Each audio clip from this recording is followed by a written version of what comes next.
Hello students, I am Mahima Gupta and in this video we are going to study our chapter number 5 of history. The title is the Vedic period.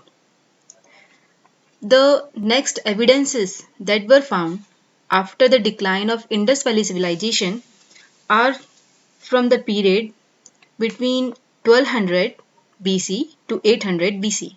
This period is known as the Vedic period. It gets its name from the Vedas because of the Vedas. Okay, the Vedas describe this period in great detail.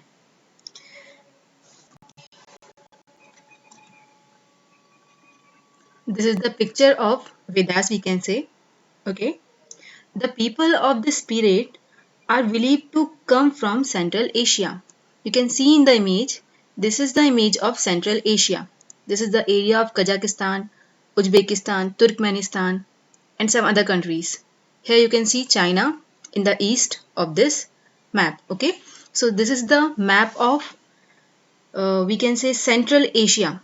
From this place, some people migrated to India and to the west part of Asia and got shifted there. So those people were called as Aryans. Aryans came across the Hindu Kush Parvat. Hindu Kush range we can say. This is the image of Hindu Kush range. You can see in this image the three black lines. Okay, they denote the Hindu Kush range. Here on the left hand side of this range, you can see Uzbekistan is there. Okay, it is Dora Pass. Yellow color mark is there, na? This is Dora Pass. Okay, and this is Hindu Kush range. And on the right hand side of the Hindu Kush range, you can see Pakistan and India. Okay, so from Central Asia, some people migrated to India and some areas of Pakistan. In this way, people came to India and called themselves Aryans. Historians believe that the Aryans are the people like wanderers who migrated from Central Asia and got shifted in the eastern and western part of southern Asia. Okay, so in this way they migrated, but the actual reason of their migration is still not known to the people. This theory of the migration got support from some evidences like the similarity in the spoken languages, okay, and some other aspects like similarity in the people's custom and their rituals. There are references of the existence of seven rivers or Sapta Sindhu in the Vedas, which are the seven tributaries of Indus River. You can see in the map here on the western northern side of India, there is a section where Indus River flows. So the seven tributaries of Indus River were flown on the this region, on Pakistan and Afghanistan region. Okay, they were the tributaries of Indus River. So in this way, Aryans came from Central Asia and got shifted in the Gangetic Basin of India. Now we will learn the actual meaning of Vedas. The Vedas were found to have been scripted on the bark of trees. Okay, you can see in the image. These are called as Bhojpatra. Why they got this name? Because they were written, or we can say they were inscripted on the bark of tree, and they were written in Sanskrit language. There were four Vedas. Okay, here you can see these are the four Vedas, and they were the Rig Veda, the Yajur Veda, the Sam Veda, and the Atharva Veda. The Rig Veda is the oldest of the four Vedas. It consists of hymns. Hymns means sukt, which means well said, okay, or good thoughts. And hymns were there in Rig Veda to praise various gods and goddesses. The next Veda is Yajurveda. This Veda lays down the procedure and the steps which to be followed for rituals and ceremonies. The next Ved is Samved. This Ved is a musical form of hymns, okay? And this Ved can be sung. The last Ved was Atharved. This Ved has spelled out various forms of charms of magic, spirits, and remedies. Okay, remedies were also there, and it has some magical, we can say, charms.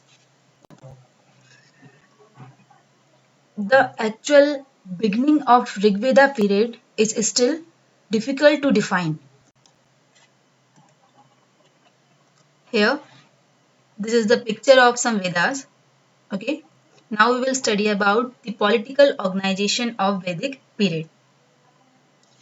Here in the slide, you can see the family was the basic unit and was known as Kul. Okay, the head of family was known as Kulpati. After that, the family lived in a village which was known as Gram, and the head of Gram was called Gramini.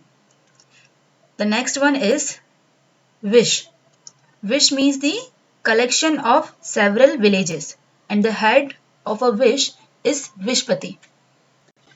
Then many wishes form a Janpad, and the head of Janpad is Janpati. Then many Janpad made a Rashtra or the kingdom, and this was headed by Rajan, or we can see the king. The king's task was to take care of the kingdom, and he was held by the Senanis, or we can see the soldiers. Okay, you can see in the picture here the early Vedic period comprises of Gram, means villages, Vish, and Jan. The biggest political unit was that of Jan, after which came Vish and then Gram. Okay, here this is the image of Rashtra, or we can say state, which was governed by Rajan. Okay, means king. Here, Senanis means the soldier, and they help in protecting the kingdom.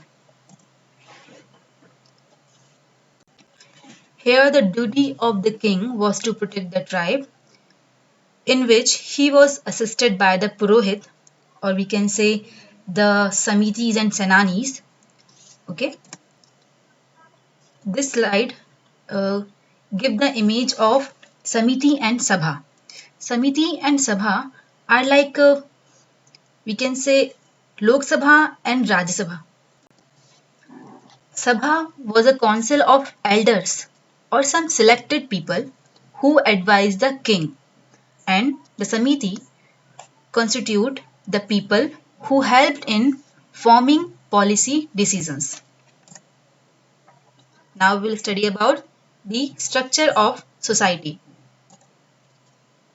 So, the society was divided into four groups, and they were Brahmins, Kshatriya, Vaishya, and Shudra. The Brahmins and the Kshatriya being considered higher than the Shudra and the Vaishya. The Brahmins were considered as the learned people who used to teach the other people. They worked as priests, okay, like Pandit, and perform yagd, okay. They treated the sick and performed the duty of teaching the society. The next group is of Kshatriya, and they were the rulers, okay, and the warriors who were performing the duty of protecting the people. Then the next group is Vaishya. These were the agriculturists, craft persons, traders, and most of the community was thus part of this group. Means this is the largest group of the society. And the last and the lowest considered group was the Shudra. This was the class which was performing the menial and unskilled jobs like sweeping, cleaning, removing dead carcasses, and such related jobs.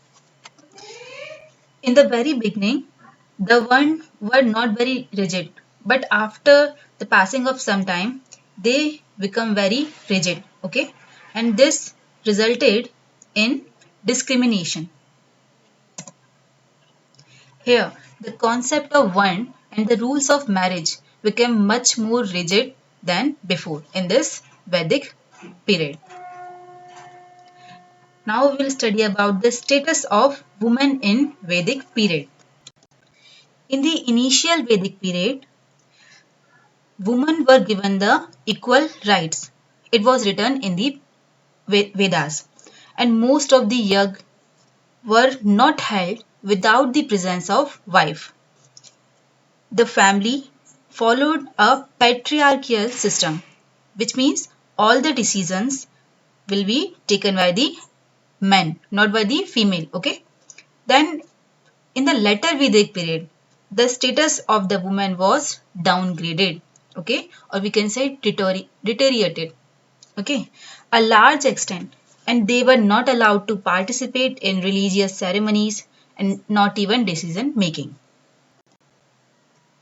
Now, what is the scene for the entertainment? Okay, so the people used to entertain themselves in the forms of group dancing, horse and chariot racing, and music. One more topic is there, food and drinks. Most people of that period were vegetarian, okay, and there were fondness for milk and milk product like curd, dahi, ghee, etc. There were some references of two drinks which were som and sura. Som is a drink which was made while mixing some herbs with milk, while sura is a kind of intoxicating drink. The next topic is economic life, means the activities which were used by people for earning their livelihood. Agriculture and cattle rearing were the primary occupations of that period.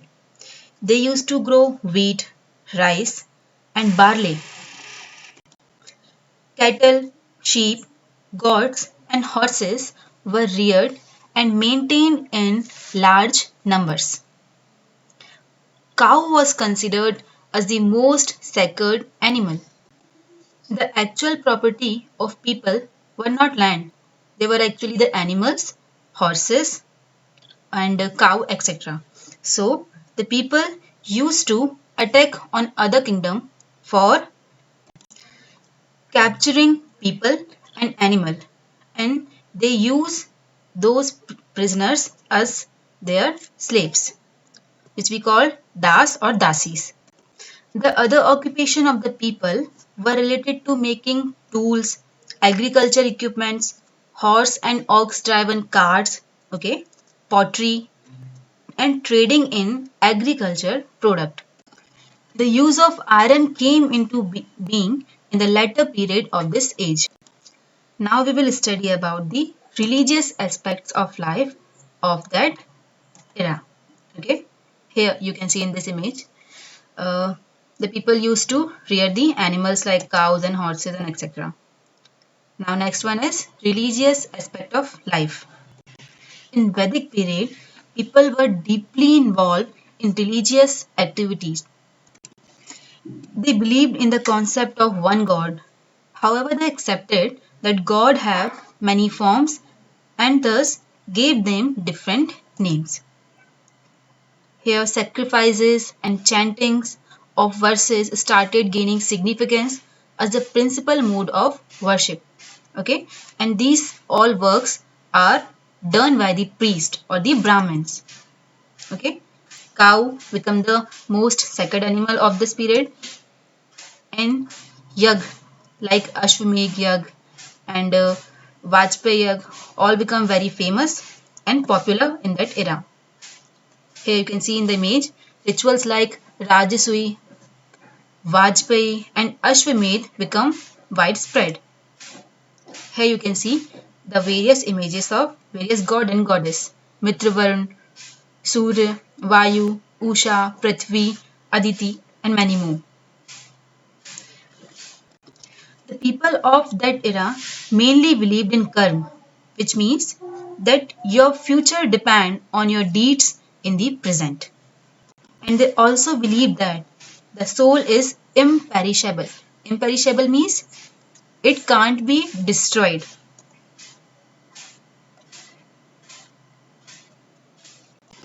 Here, the four phases of life are given, and these are described as the ashram. The first one is brahmacharya, the phase in which the person was supposed to stay single and attain education.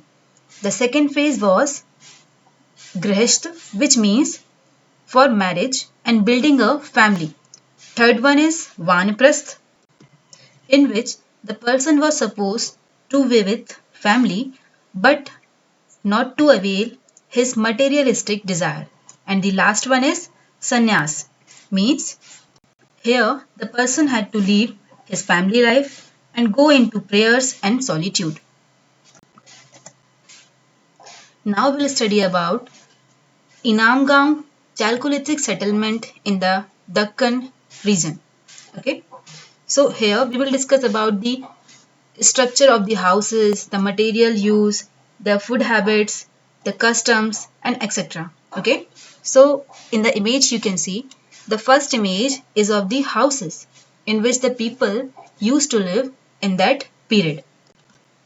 This site shows the state of civilization during the period of 1600 BC to 700 BC. And the houses of that period were made up of mud, which were rectangular in shape. They had a dedicated space for cooking food, just like kitchen.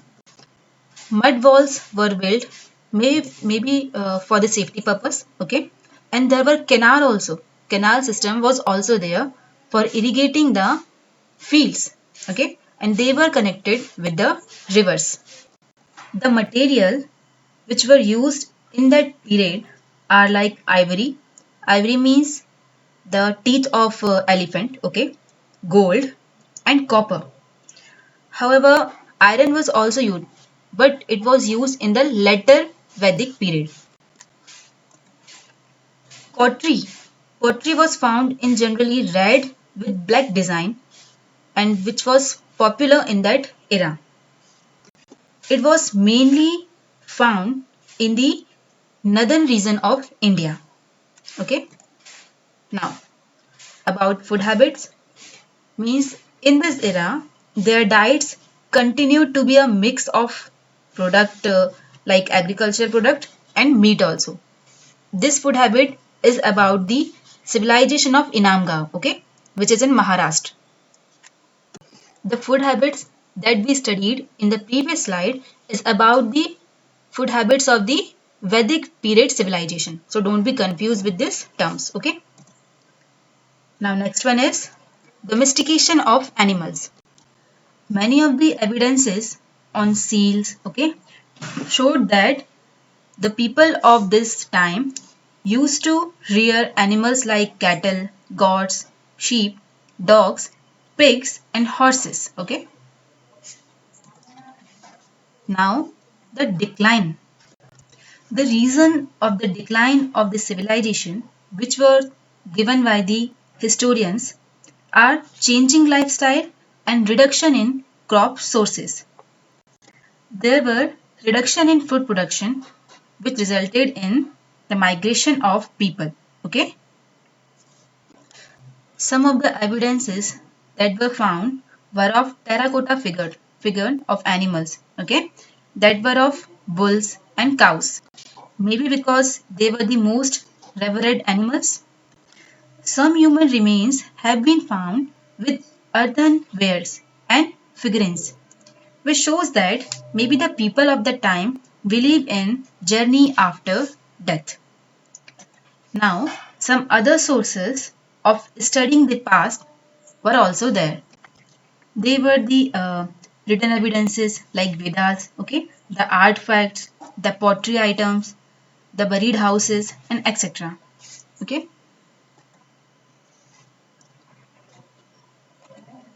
Here we will study about the burial. This is the image of the burial of one of the dead body. The custom of the people in various parts for the burial are mostly similar. Okay. Many of them buried the dead bodies, okay, in the premises, means inside their homes, and some also did outside their homes at a particular decided place. They took care that the dead bodies should not be harmed by the animals. Therefore, they either buried them within their homes, inside the courtyards, or in selected places where the whole community wished to. Now we will study about the megaliths. Mega means large and lithos means rocks. So this is the image of megaliths. In the Deccan Plateau in Kashmir and also in some other parts of world, there was a trend to bury the dead under huge boulders, or we can say the rocks. These burials are called as megaliths. Okay. At many places, these huge stone formations are found over the earth, but at some places they are under the earth's surface. Okay. At some places, the place of burial is surrounded by rocks or stones, as if to notify that someone lie beneath. There were instances that the couple are buried together or at same place. The people of that period used to put huge stones, maybe because that was the way to show that a person of importance was buried there, as it would have taken a massive efforts to place the stone. There were some places also where the bodies were laid to rest along with its belongings. At places, even gold pieces, jewelries, and utensils have been buried along with the human body. In other places, items of personal use have been found buried, like weapons or horse equipments. This lead historians to believe that either the community believed in life after death or rebirth. So, a chapter is completed. Each of the topic is covered here. So, study it well, okay? And we will meet in our next video for our next chapter. Thank you.